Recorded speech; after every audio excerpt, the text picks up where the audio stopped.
Republican candidates visiting our state over the weekend said if elected, they would change Fort Liberty back to Fort Bragg. But is that a promise they could actually keep? WRAL's Fayetteville reporter Gilbert Bass found out it's not likely.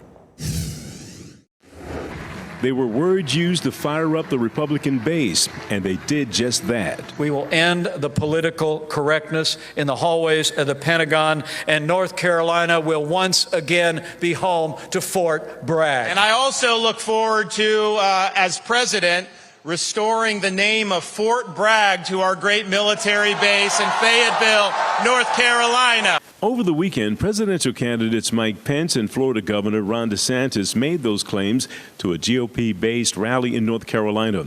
But can they make that happen with an executive order from the president? I'm not an expert on executive privilege, but I would assume he has a lot of latitude under executive orders. But I'd have to ask the question, why would he or she want to do that? Retired General Dan McNeil is a former Fort Bragg commander. He served on the committee that eventually selected Fort Liberty as the new name for the largest military installation in the country.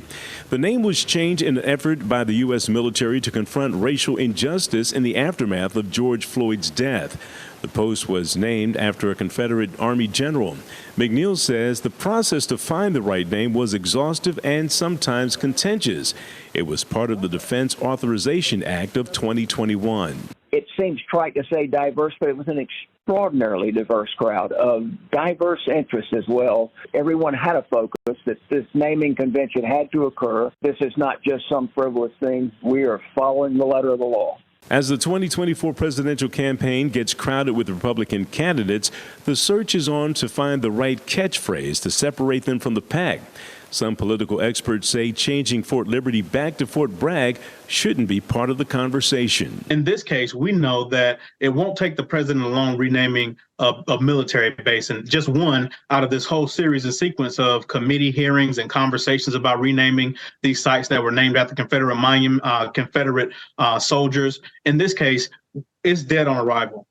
At Fort Liberty, Gilbert Bass, WRAL News.